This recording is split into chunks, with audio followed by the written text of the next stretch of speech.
How's it going, guys? A ton of bacon here, bringing you a review of No Game, No Life.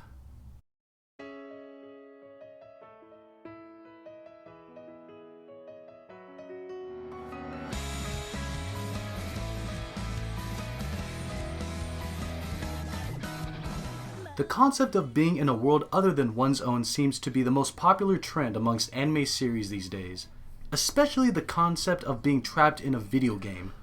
For some reason, we become fascinated with the thought of being sucked into a different world and having to adapt to the new rules and laws that are much different from the boring and mundane world we live in today. We often imagine ourselves in the same situation as the main characters, and try to think of what we would do if we were faced with a very difficult decision that can cost us our lives, or the lives of others. This is often accompanied by doubt and hopelessness as we witness the main character's scenario and the results of his actions. But then we get a show like No Game, No Life, which gives us a different look on how it feels to be in a world where the laws are, from what we think, work less in our favor. But in reality, the main characters in this series are able to take advantage of the world that they are faced with, mainly because they are experts at what they do. Ashente! We join our heroes, Sora and Shiro, a brother-sister duo who dominate the online gaming community under the codename Blank, which literally means they leave their gamer tags blank. And Sora and Shiro's motto is simple: blank never loses. This is proven as the duo demolishes all online gamers who oppose them, including those who break the rules by hacking and trying to use any means to defeat the legends known as Blank. After another well-earned victory, Sora receives a suspicious email from an unknown individual issuing a friendly challenge of a simple game of chess. Never backing down from a challenge, Sora and Shiro work together in defeating their opponent, which took a lot more work than expected. The protagonists are then sucked into their computer and are greeted by the god of this new dimension, who goes by the name of Ted. Ted explains that he was the one that issued the chess challenge and explains that this new world's conflicts, arguments, and wars are settled through simple games. And here's where Sora and Shiro start their journey through this crazy world where they can put their gaming skills to good use. So the concept is fairly straightforward. Our main characters, from what we know, are very capable in surviving in this world that adheres to their own skills, while in the real world, they felt like total outcasts. Well, then again, they are neats. But the concept of settling everything with a simple game is pretty fun when you think about it. Imagine settling battles and arguments with just a simple game of chess, rock, paper, scissors, or even a simple coin flip. The inhabitants of the different races and creatures of this world is what gave No Game No Life a unique twist to its world building. Discovering the powers and traits of the characters was fun because I thought of it as a mini shonen. Seeing all the other races and how powerful they were was amusing, while at the same time it was sad seeing how much humanity has fallen because of the king's gambling problem. The main character, Sora, was a great lead for this anime in terms of his personality and his honest way of thinking, perverted and confident most times. I mean, Sora was a genius strategist, but there were times where he let loose his perverted side, which for me was entertaining because it was accompanied by loads of fan service. Shiro, on the other hand, was more of a sidekick. Sure, Sora emphasizes that he needs her if he can't secure victory on his own, and they work better as a team.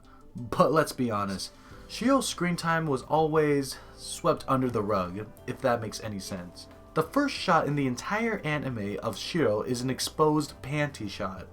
I mean, really?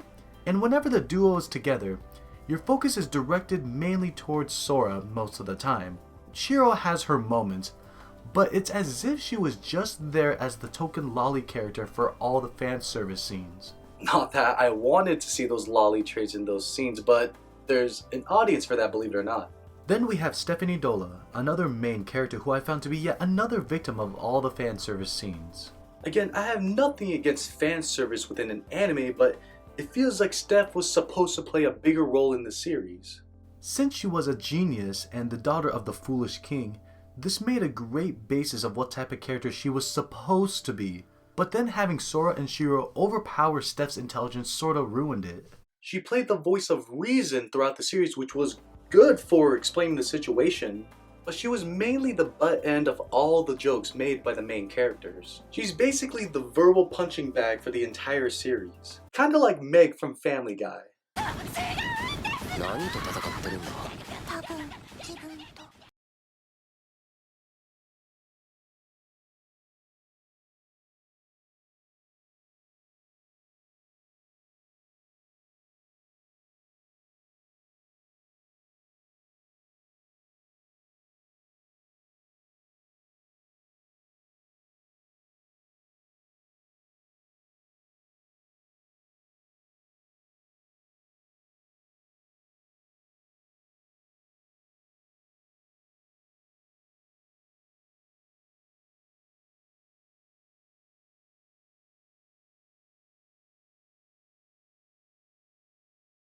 Things on the planet. On the other hand, the Flugels were described as demons who are able to massacre countless beings, and yet Ghibli looked like the most harmless character in the entire show. Even God looks harmless and cute.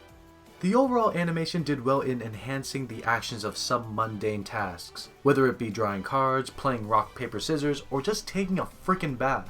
The action scenes were very entertaining to watch, but didn't leave the best impression. Don't get me wrong, animation-wise, the entire anime looked great, but I wouldn't deem this as a very hardcore action-packed anime. Remember, an anime like this focuses more on character interactions, but still, art and animation-wise, it was very well done.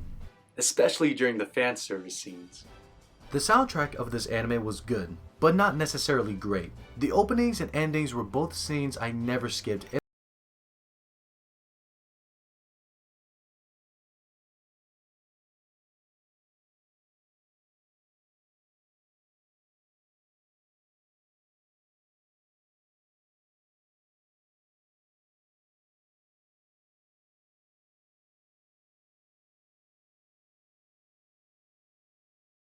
Forced, or lack of a better word. And Steph's English voice sounded off to me. I can't quite explain it. Kurumi's voice sounded odd to me as well, and Shiro's voice sounded like a woman trying to sound like a child. Then again, that's what VAs are supposed to do. But it's not like I know exactly how little girls sound like. Oh,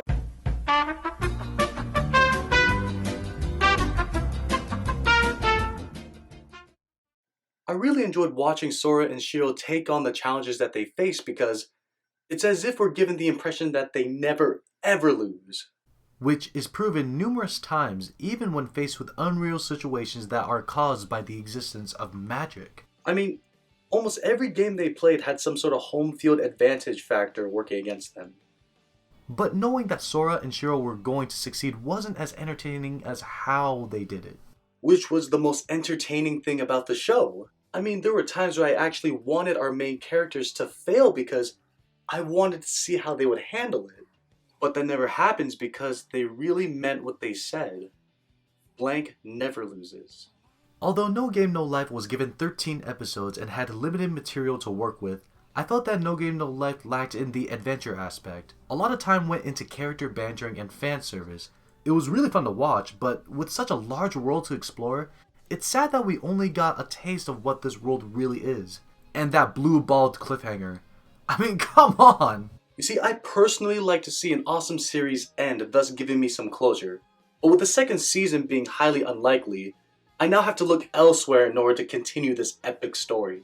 With all that in mind, I'm going to give No Game No Life a Manime grade of a well-received B-, with my favorite character being Ghibli, and my favorite scene in the series would be the rock, paper, scissors scene. Thanks for watching this review, guys. Stay tuned for my next review. Be safe out there and stay gold.